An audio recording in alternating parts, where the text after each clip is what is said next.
Olá pessoal, é um prazer estarmos reunidos de novo. Espero que a presença de Jesus possa inundar o lar de vocês. A cada reunião nossa, que vocês possam participar desse momento e abrir o seu coração para sentir a presença de Jesus inundando os lares de vocês ou onde quer que vocês estejam. Nós estamos aqui, está comigo hoje o Felipe. Graças a Deus, nós podemos louvar o Senhor. Então eu queria convidar vocês, sem demora, eu queria convidá-los a cantar duas canções comigo. Antes da gente cantar, eu queria ler com vocês um versículo em 1 Pedro, capítulo 2, versículo 9. A gente vai projetar então esse texto, vocês podem acompanhar junto com a gente. Então vou ler. Vocês, porém, são povo escolhido, reino de sacerdotes, nação santa, propriedade exclusiva de Deus. Assim, vocês podem mostrar às pessoas como é admirável aquele que os chamou das trevas para sua maravilhosa luz. Graças a Deus. Que Deus possa usar-nos e que a gente seja um canal de transmissão da mensagem do Evangelho.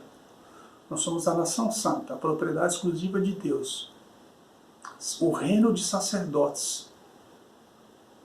Olha lá a responsabilidade que nós temos. Então que as pessoas possam admirar a Deus, que as pessoas possam admirar aquele que nos chamou. Esse é um versículo curto, mas que diz muito. E eu queria orar junto com vocês nesse sentido. Senhor, nós entregamos esse momento aqui, eu com o Felipe, os nossos irmãos junto conosco, em suas casas, ou no seu trabalho, onde quer que eles estejam agora. Senhor, que a sua presença esteja conosco e que a nossa vida seja transformada pela sua presença. Nós queremos ser pessoas diferentes, queremos agir de forma diferente ou conforme a sua vontade, mas nós não podemos fazer isso sozinhos. Então eu peço que o Senhor derrame do teu Espírito sobre as nossas vidas, sobre a vida desses irmãos, sobre as nossas vidas, para que sejamos realmente pessoas diferentes e possamos resplandecer a luz do Evangelho e possamos ser pessoas que propagam o amor de Deus. É o que nós te pedimos, nós entregamos as nossas vidas ao Senhor. Entregamos esse momento também que nós estamos aqui reunidos como igreja, nas nossas casas, em comunhão entre os irmãos, de forma virtual, mas tão real. Nós entregamos ao Senhor esse momento para que a sua presença nos tome, e nos transforme, e nos molde. Amém. Eu queria convidar vocês então para cantar duas canções que a gente já conhece. Uma eu aprendi agora, mas uma canção a gente já conhece, que é a música Teu Povo. É uma música que a gente conhece, é fácil.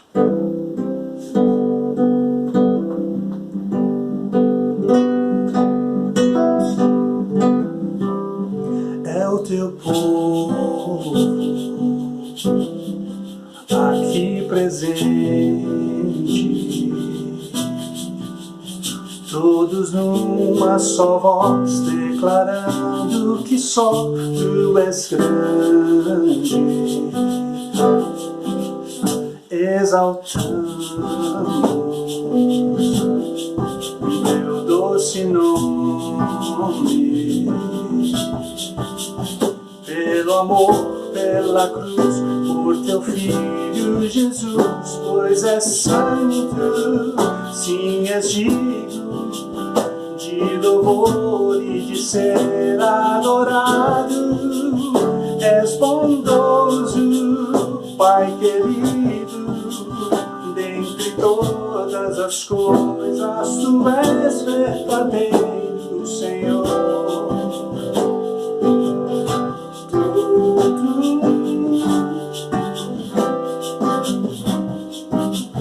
É o teu povo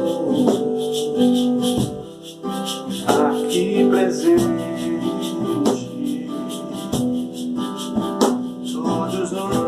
só voz declarando que só Tu és grande, exaltamos Teu doce nome, pelo amor, pela cruz, por Teu Filho Jesus. Tu és santo, sim, és digno de louvor e de ser adorado. És bondoso, Pai querido, dentre todas as coisas Tu és verdadeiro, Senhor. Dentre todas as coisas Tu és verdadeiro, Senhor. Dentre todas as coisas Tu és verdadeiro, Senhor.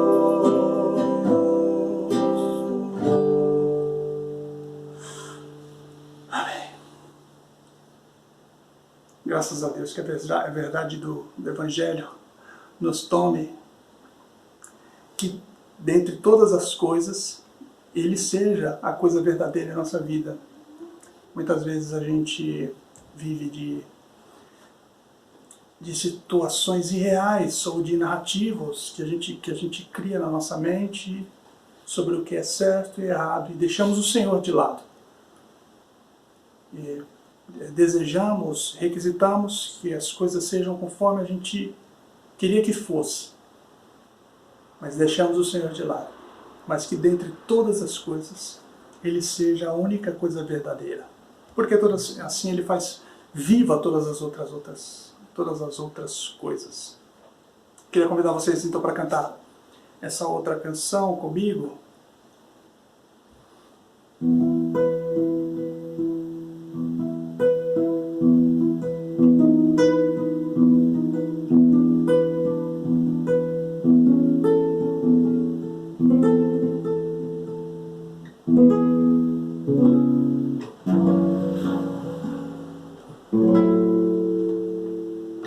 Da multidão dos que creram, era só um coração, e a alma, uma somente, uma semente, somente uma esperança brotando dentro da gente.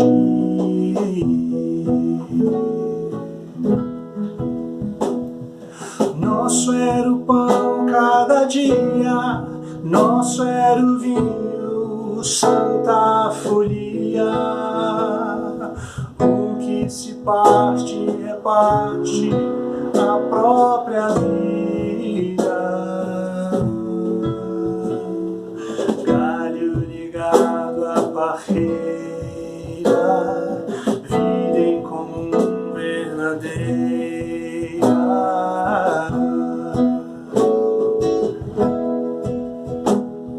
Sempre grande poder, cura milagres de Deus. Sempre proclamação, Cristo Senhor ressurgiu. Da multidão dos que creram, era só um coração, e a alma, muita alegria, singela vida. Na simpatia de todos, nasce a igreja de novo. Povo de Deus, sal e luz para todos os povos.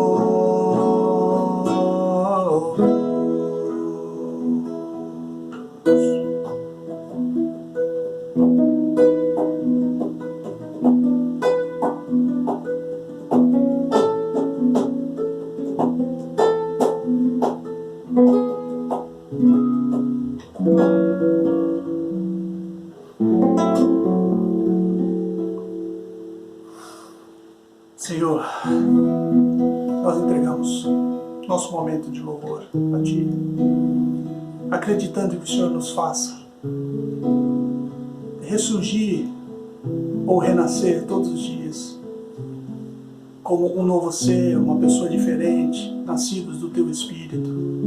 Então nós entregamos essa igreja, a Sua igreja, em Suas mãos, para que sejamos novos todos os dias, para que o Teu Espírito nos renove e tire de nós essas falsas narrativas, esses enganos que rondam os nossos corações, e que Sua igreja seja verdadeira. Amém. Deus abençoe os irmãos.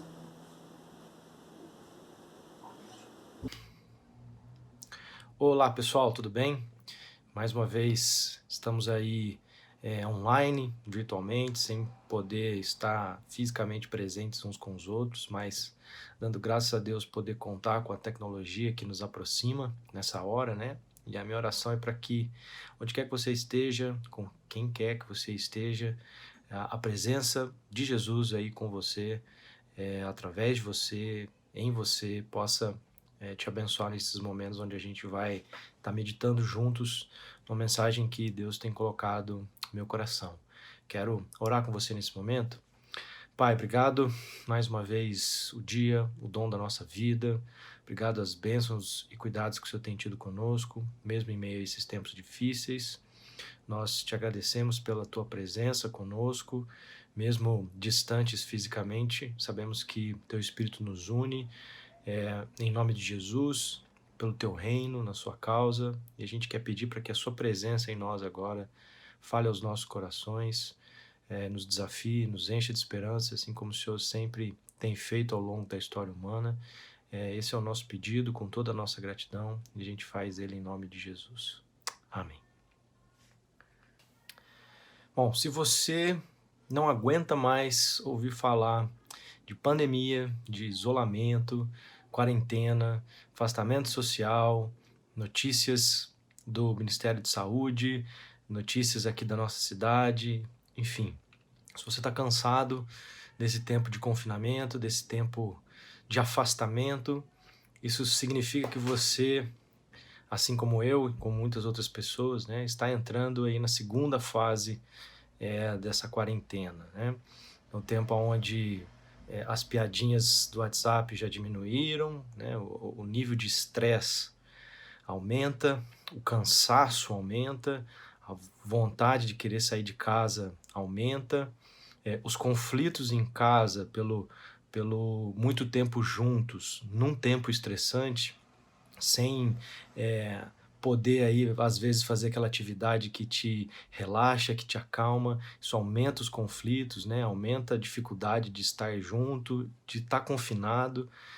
Isso é normal. Se você está se sentindo assim, você não é o único, né? Estamos juntos nesse isolamento dessa maneira, e isso foi experimentado ao longo desse decorrer em outros lugares do mundo, né? A gente sabe que outros países foi assim também, né? Se você está recebendo as notícias, e aí um dos motivos de estresse é esse, né? As notícias de que tem poucos casos, os casos não estão sendo fatais, os hospitais estão dando conta de atender, a gente não precisa desse isolamento. Deixa eu falar uma coisa para você.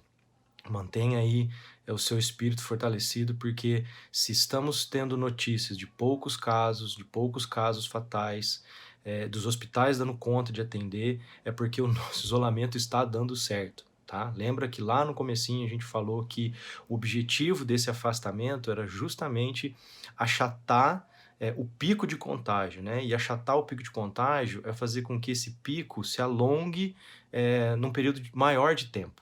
E é isso que está acontecendo. Nós estamos recebendo notícias de que realmente não está sendo o caos que foi em outros lugares, porque o que a gente está fazendo está gerando bons resultados, né? Uma parte disso se dá também pelo Brasil não estar fazendo muitos testes e a gente não saber realmente o que está acontecendo. Mas independente disso, não sei se você viu, mas o G1 notificou essa semana que sim, a possibilidade de subnotificação, que é a gente não saber dos casos que realmente estão acontecendo, porque não são registrados, ela é real, mas, né, esse alongamento do pico também já é uma realidade. Então, o nosso isolamento social está funcionando. Então, essa mensagem que eu tenho para você hoje é para tentar te fortalecer, né, para buscar aí animar você de que estamos todos nessa dificuldade, de que o desejado era realmente que isso demorasse mais tempo, para que as pessoas fossem pegando a doença mais lentamente, e tudo isso está fazendo efeito porque a gente respeitou as medidas aí de isolamento social, de ficar em casa, higienizar bem as mãos, respeitar tudo fechado. Então, o meu encorajamento para você nessa hora é: não se deixe levar pelas notícias de que aqui está sendo melhor. Está sendo porque estamos fazendo isolamento, ou seja, então precisamos continuar nessa até que outras notícias venham aí dizendo pra gente que já está fora de risco um pico muito acentuado dessa doença, para não sobrecarregar o sistema de saúde, tá? Sei que é cansativo, sei que você está cansado de ouvir isso, mas o que eu tenho pensado, né, essa semana, que eu tenho meditado e que Deus tem falado ao meu coração, é justamente esse afastamento que nós estamos vivendo, né, diz pra gente algumas coisas sobre como a gente vive com Deus e vive uns com os outros, né? E é importante a gente lembrar e ter em mente que nós talvez vamos ter que ficar mais tempos separados e isolados para que as coisas continuem bem como estão. Nesse sentido, essa mensagem vem para trazer aí algo para você meditar, e espero que traga esperança ao seu coração de como Deus tem agido na história, né? Para que a gente possa se tranquilizar de que esse afastamento, por mais difícil que seja, ele ainda está conosco, ele ainda está nos abençoando, nos protegendo, ele não perdeu o carro, né, a direção da história das mãos, ele está trabalhando para que tudo ocorra conforme ele planejou que acontecesse, e tudo isso para o nosso bem, apesar da gente não conseguir entender isso aí, tá?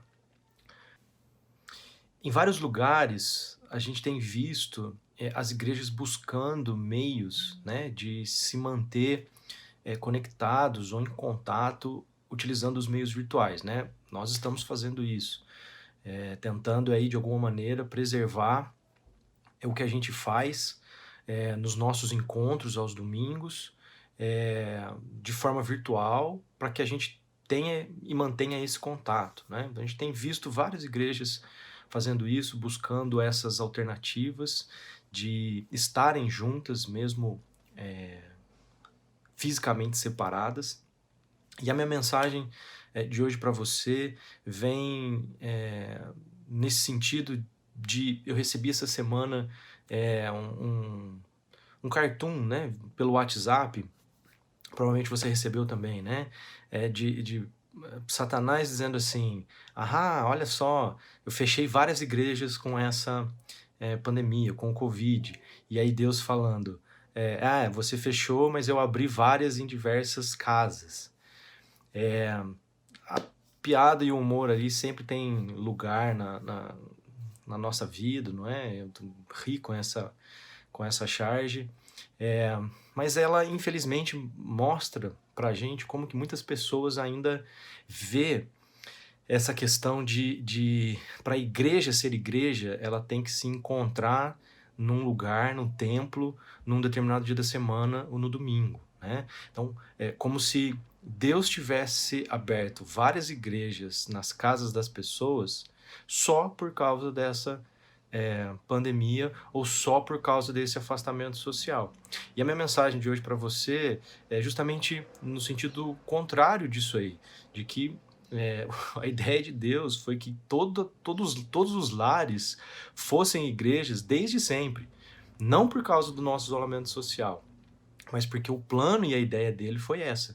Eu quero ver com vocês alguns textos do Antigo Testamento e para o Novo Testamento, olhando para as Escrituras, de como que realmente essa ideia de que Deus pensou em igrejas em todos os lares desde sempre, desde antes dessa estrutura que a gente chama de igreja existir. A ideia dele era que realmente todas as nossos núcleos familiares fossem igreja, fossem esse lugar onde a presença de Deus habita para o bem de toda a humanidade. A primeira coisa que eu queria ver com vocês é o seguinte: não tem como a gente entender o que é que Deus está fazendo no mundo, na história do mundo, sem olhar para a história de Israel, né, do povo de Israel. Deus escolheu se revelar para a humanidade através da história do povo de Israel, né? Deus faz um pacto, Deus faz uma aliança com esse povo, porque ele queria mostrar para as outras nações do mundo, para as outras pessoas do mundo, como que era viver junto com ele, debaixo do governo amoroso dele, certo? E para isso Deus estabelece esse pacto e faz essa aliança com Israel, né? O problema da história é que Israel constantemente está quebrando ou violando os termos dessa aliança, né? A gente diz que Israel falhou, né, no cumprimento dessa missão de viver debaixo do governo de Deus de uma forma que as nações ao seu redor vissem como era se relacionar com Deus, conhecessem o caráter de Deus e também quisessem viver debaixo desse governo amoroso. E aí a gente tem que olhar, e o que a gente vai ver agora aqui são vários personagens do povo de Israel, né, chamado os profetas, que Deus chama para lembrar o povo de que eles estavam, de fato, falhando nessa missão ou quebrando os termos da aliança, né? Geralmente, as pessoas acham que os profetas são aqueles que predizem o futuro, né? Mas a figura do profeta no povo de Israel, ela não tem esse contexto, tá? O profeta não é uma pessoa que prediz o futuro. Os profetas foram homens chamados por Deus para levar uma mensagem ao povo em momentos específicos. Geralmente envolvia essa questão de acusar ou apontar os erros tanto do povo quanto dos líderes, né, na quebra da aliança ou na falha de cumprir os termos da aliança, para que assim as nações vissem, né, quem era Deus, o caráter de Deus, como era viver com Deus. Então os profetas, eles são chamados por Deus para avisar o povo e os líderes que eles estavam quebrando os termos dessa aliança. Mas juntamente com essas mensagens, né, às vezes de juízo, porque Deus disse assim, olha, se vocês não cumprirem, isso vai acontecer, isso, isso e isso. Então eles vinham a falar, olha, isso vai acontecer, Deus está dizendo que ele vai cumprir o que ele disse, vocês estão falhando em cumprir, então Deus vai fazer o que prometeu. No caso de Israel era exílio, né? Eles iriam ser tirados da terra prometida, Canaã, ser levados como prisioneiros para outra terra, porque Deus disse que se eles falhassem era isso que iria acontecer. E os profetas vinham lembrá-los disso. Mas juntamente com essas mensagens de acusação, de lembrança do juízo, né? Junto das mensagens vinha também sempre uma mensagem de esperança. Tá? Deus acusava, olha, vocês não estão cumprindo, né, os termos da aliança, porém, eu vou um dia trazer o meu reino sobre todos vocês, né? Trazer o meu governo sobre todos vocês, e esse governo ele é simbolizado na figura de um líder, de um homem, de um rei, da linhagem do rei Davi, que traria consigo o reino de Deus e dessa maneira restauraria a nação de Israel. Então, o povo judeu, mesmo enfrentando o exílio, mesmo enfrentando as dificuldades que eles tiveram que enfrentar por conta de quebrar a aliança, Deus sempre levou essa mensagem através dos profetas de esperança na restauração de todas as coisas, né? Na restauração do reino, na restauração da nação de Israel, através desse Messias, desse enviado que viria para restaurar a nação, trazendo consigo o reino de Deus. E muitos profetas, eles usam uma linguagem das suas visões ou das mensagens que eles tinham que trazer para o povo, usando muitas vezes figuras, né, cósmicas, o sol se apagando, as estrelas caindo do céu, exércitos malignos invadindo a terra, aquelas visões do Apocalipse que geralmente assustam as pessoas, né? Então, esse jeito de falar, usando essas imagens cósmicas, era uma maneira que Deus tinha para dizer para mim e para você hoje, de que essas promessas que Deus fazia para restaurar a nação de Israel não eram mensagens só para eles naquela época. Essa linguagem cósmica é para a gente entender que Deus, sim, estava tratando com o problema, né, da rebelião do coração de Israel, que não cumpria lá os termos da aliança, mas que Deus também trataria do problema do coração da humanidade em geral. E qual que é o problema do coração da humanidade em geral? É querer viver alheio a Deus. Dizer por si mesmo o que é certo, o que é errado, o que é bom e o que é mal. Quando a humanidade vive dessa maneira, quando Israel viveu dessa maneira, quando a humanidade vive dessa maneira, a linguagem que os profetas usam é de que nós deixamos de ser a humanidade que Deus nos fez para ser. Nós nos tornamos egoístas, violentos, né? Isso muitas vezes é representado na figura de reinos malignos, né? Muitas vezes chamados inclusive de Babilônia, de Babel. São arquétipos, né, dos reinos, dos governos humanos que são opressores, que são injustos, né, no sentido da distribuição das riquezas, do cuidado de todas as pessoas. Enfim, através das mensagens que Deus chamava os profetas para levar para Israel, Deus também está levando esperança não só para Israel, de que Israel seria restaurado, mas para toda a humanidade, de que Deus lidaria, né, com o problema do coração humano, o problema do egoísmo, o problema da violência, o problema das injustiças, de uma maneira mundial, universal, né? Deus não trataria somente desses problemas em Israel.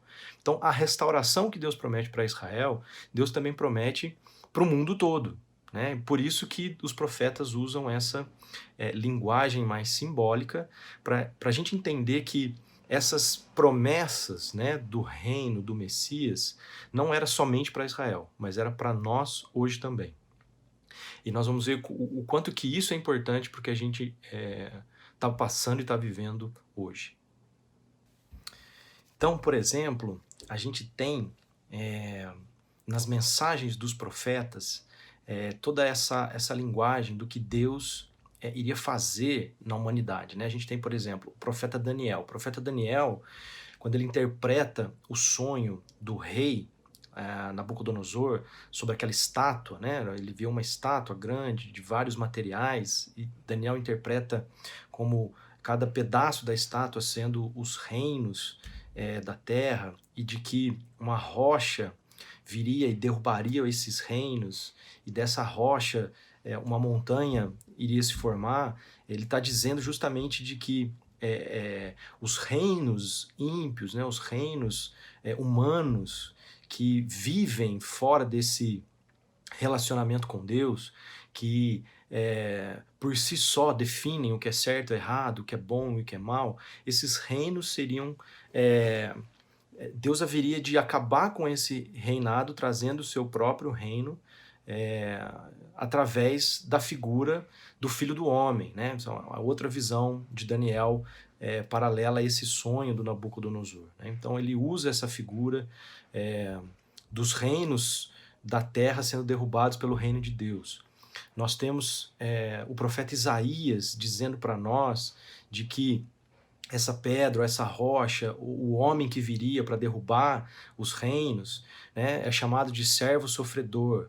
É essa figura do líder que ele não vem fazer essas coisas como o imaginário humano pensa, né, através de uma rebelião ou de uma revolução armada, mas ele vem para sofrer, né? A imagem do servo sofredor ele vem resolver esse problema na humanidade, mas ele vem para sofrer, né?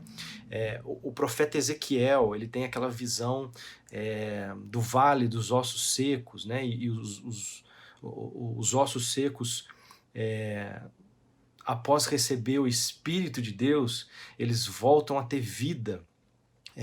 Carne, ligamentos, pele, né? Então, todo aquele vale de ossos secos que Ezequiel vê se torna depois uma nova humanidade ao receber o Espírito de Deus. Então, essas coisas são importantes porque todas essas mensagens estão ligadas, né? Os profetas trazem essa mensagem de esperança do reino de Deus vindo através desse rei, desse Messias, desse servo sofredor, e de que isso de alguma forma, trataria o problema de toda a humanidade. Restauraria a humanidade uma vez que o Espírito de Deus fosse derramado sobre eles, né? O profeta Joel, o texto mais clássico que a gente tem, diz disso, né? De que Deus derramaria do seu Espírito sobre toda a humanidade, né? Então, a expectativa de Israel era essa, né? E ela vem para nós hoje da seguinte forma: Deus trataria o problema da rebelião de Israel, Deus trataria do problema da rebelião humana, quando o seu Espírito fosse derramado sobre toda a humanidade, que transformaria a humanidade de rebelde para uma humanidade capaz de amar, obedecer e viver o que Deus traria para a gente. O profeta Ezequiel também tem uma outra visão, né, de Deus deixando o templo, e o templo era a figura representativa da presença de Deus no meio de Israel, né? E de que quando tudo isso acontecesse, quando o servo sofredor viesse, o Messias viesse, o reino de Deus viesse, quando o Espírito de Deus viesse sobre toda a humanidade, Deus voltaria a habitar no seu templo, e do templo sairia um rio, né, que primeiro é um filete, depois ele vai aumentando e se torna um rio caudaloso que vai levando vida para os lugares mais áridos e mais secos de toda a criação, trazendo uma nova vida, né? Todas essas figuras, né, do templo, da presença de Deus no templo, de Deus soprando o seu Espírito Santo sobre toda a humanidade, Deus voltando ao seu templo e desse templo virando um rio caudaloso que leva vida para os lugares da terra. Isso é muito bonito, porque nós vivemos num tempo onde grande parte de todas essas promessas se cumpriram. A gente tem dificuldade em entender justamente por essa linguagem figurativa, né? Mas, por exemplo, a gente tem Jesus, né, dizendo assim, ele está lá passando pelo templo, e aí os discípulos falam, olha o templo e tal, e Jesus diz, eu digo para vocês que eu derrubo esse templo e reergo o templo em 3 dias, né? O que ele estava querendo dizer quando ele falava isso? Jesus, quando ele é morto naquela cruz, né, e a gente celebrou isso na Páscoa, né, a morte de Jesus, e depois a sua ressurreição, quando Jesus morre na cruz, Jesus está pagando pelos erros de toda a humanidade.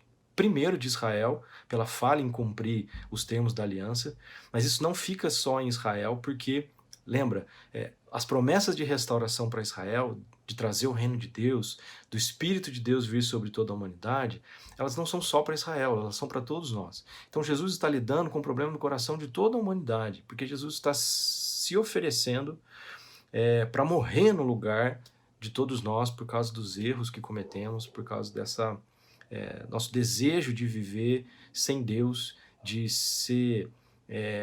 dizer para nós mesmos o que é certo e errado, para nós definirmos sem Deus o que é bom, o que é mal, o que é certo, o que é errado, e é por isso que acabamos não sendo o que deveríamos ser, não amando como deveríamos amar, não agindo como deveríamos agir. Então Jesus está resolvendo isso na cruz, porque ele se identifica com o servo sofredor, com o filho do homem, na visão dos profetas, né? Então ele se identifica como o Messias, como esse homem da linhagem de Davi, que viria para trazer o reino de Deus e restaurar a nação de Israel.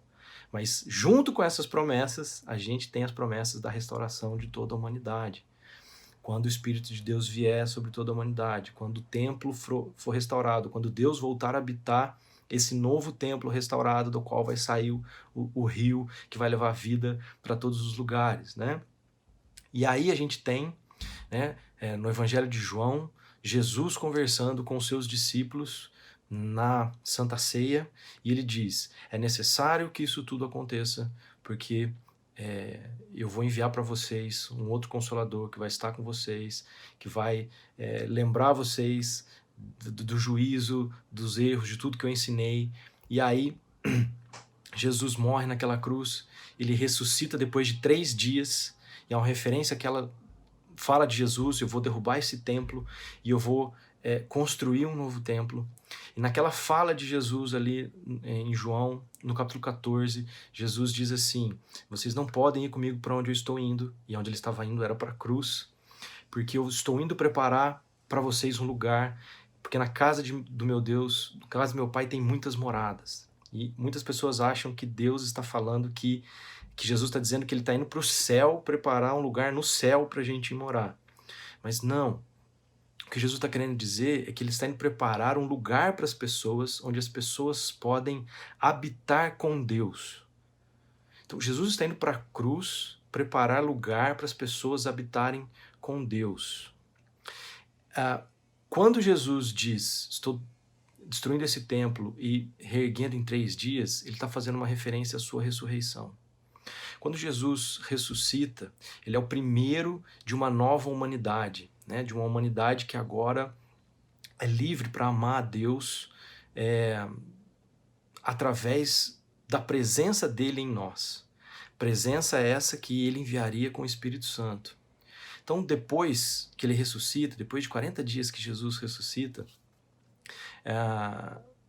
50 dias, né, no Pentecostes, o Espírito Santo de Deus é derramado sobre a terra, né? Os discípulos estão lá reunidos em Jerusalém, e aí o Espírito de Deus vem sobre eles, um vento tempestuoso, línguas de fogo, uma imagem que remete à aliança do Sinai, e aí o Espírito de Deus é derramado sobre toda a humanidade.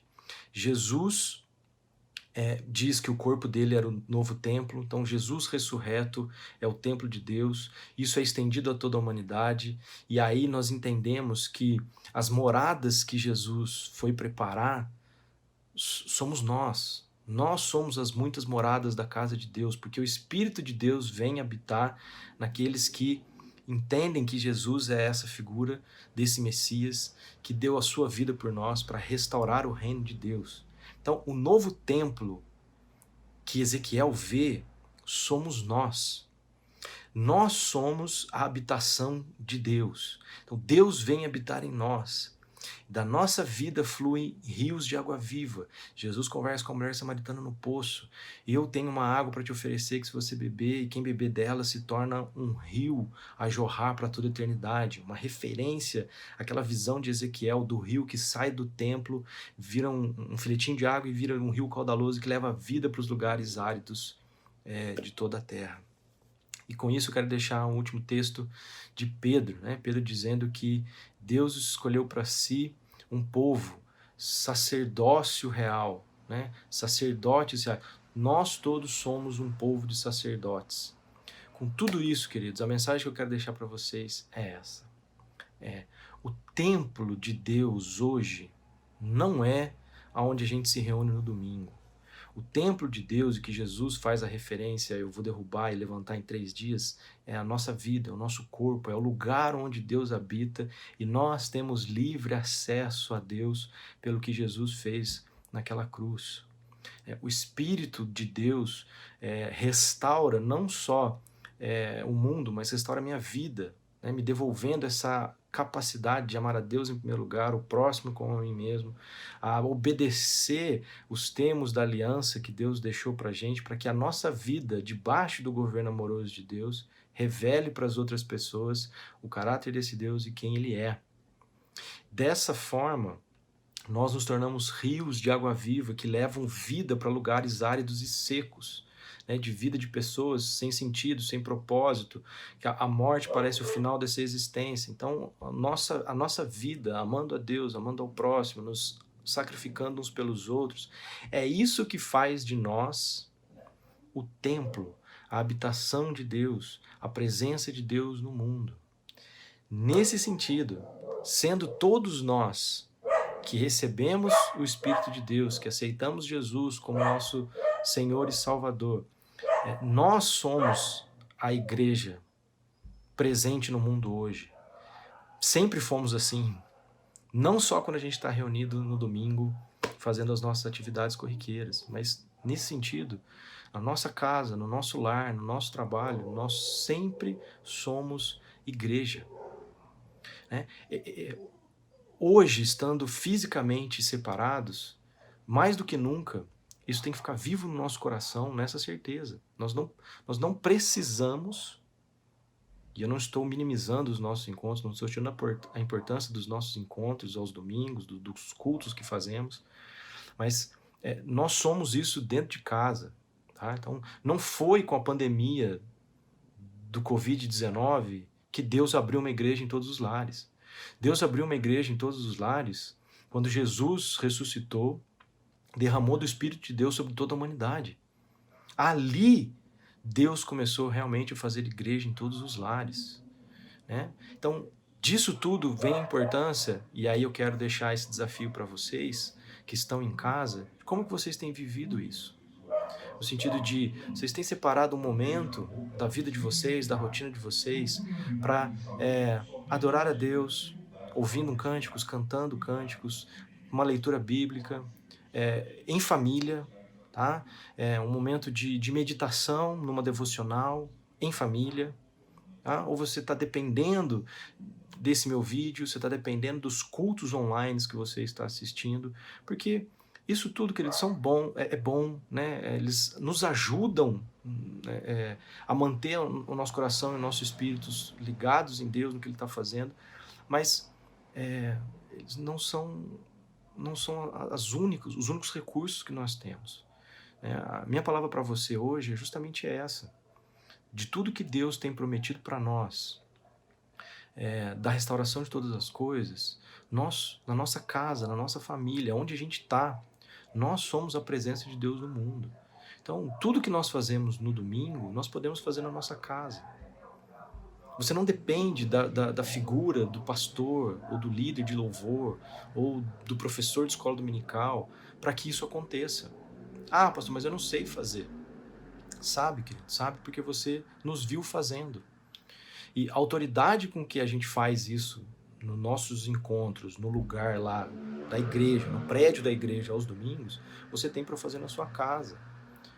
Me dirijo a você, pai de família, nesse momento, entendeu? Paulo nos diz que você é o sacerdote do lar.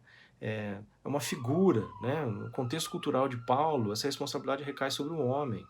Né, de viver todas essas coisas dentro da nossa casa, de tornar o ambiente da nossa casa esse ambiente propício para o louvor, para a adoração, para o relacionamento com Deus de forma constante. Hoje a gente está isolado socialmente uns dos outros. Isso não significa que a gente não pode se ajudar. A gente está contando com a tecnologia para isso. Quem precisa de ajuda nos procura, a gente se mobiliza, leva uma cesta básica, os mais novos fazem compra para os mais velhos. Mas essa nossa estrutura de vida com Deus não pode depender da nossa estrutura física do domingo. Tá? E eu estou aqui disposto a te ajudar no que você precisar, e nós vamos investir tempo nos próximos dias, nas próximas semanas, para que você, na sua casa, nesse isolamento que a gente tem vivido, possa viver dessa plenitude da presença de Deus, de poder adorá-lo, de poder estar consciente da presença, da ação de Deus, do cuidado de Deus em tudo que você fizer, mesmo nós estando longe uns dos outros. Né?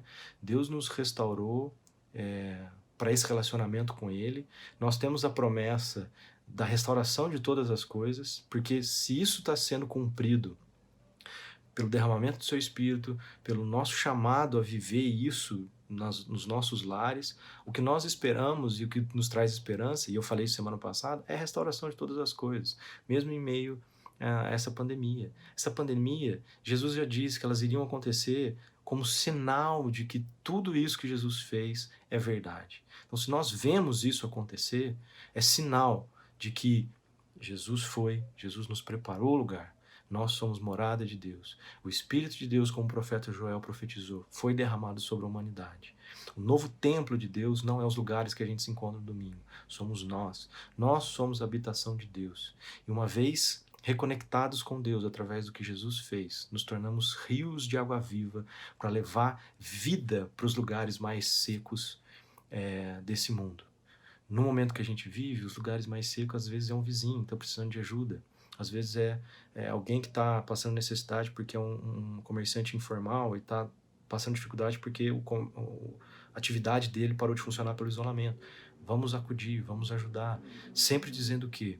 Contando para eles a respeito desse Deus. Porque a nossa vida, dessa forma, foi feita para que a humanidade conheça Deus e conheça o caráter de Deus. E queira também viver esse relacionamento com Deus que nós vivemos. Amém? Essa é a minha oração para você hoje. Eu quero orar com você. Espero que você entenda que onde você estiver, você é igreja, você é a presença de Deus, você é chamado para ser bênção para as outras pessoas. Pai, obrigado mais uma vez pela vida dos profetas, pelas mensagens que o Senhor nos enviou através deles, por essa mensagem de esperança na restauração de todas as coisas. Obrigado por a gente poder viver em tempos onde muitas dessas promessas já se cumpriram, na vinda de Jesus, na morte de Jesus, na ressurreição de Jesus, no derramado do Teu Espírito. Nós queremos Te agradecer porque temos livre acesso à Tua presença hoje e isso enche o nosso coração de esperança mesmo em meio a essas dificuldades que temos vivido. Minha oração, Deus, é para que a Tua presença em cada um dessas pessoas que estão me ouvindo aqui, de cada um da nossa comunidade, possa realmente reavivar no seu coração de que eles são igreja, eles são a Tua presença, de que eles podem, em seus lares, viver a plenitude de tudo que a gente vive nos nossos encontros, Te cultuar, Te adorar e viver em benefício uns dos outros e do próximo, pelo tempo que esse isolamento social durar, e que depois nós vamos valorizar isso muito mais, podendo ser livres para viver esse nosso relacionamento de maneira que isso vai chamar a atenção de outras pessoas vejam em nós a maneira como nos relacionamos com o Senhor e uns com os outros, e também queiram Te conhecer e queiram ser Tua habitação para a honra e glória do nome de Jesus. Essa é a minha oração e a gente faz isso no nome dEle. E que o amor desse Deus Pai grandioso, a graça de Jesus, o Filho, que veio dar a sua vida para restaurar o nosso relacionamento com o Pai, e a presença deles através do Espírito Santo, estejam com todos vocês, ajudando vocês a serem igreja onde quer que vocês estejam, louvando, adorando, cultuando, amando a Deus e amando uns aos outros em primeiro lugar. Vocês e toda a igreja de Jesus espalhada pelo mundo, hoje, para todo sempre. Amém e amém. Queridos, uma boa semana. Deus te abençoe.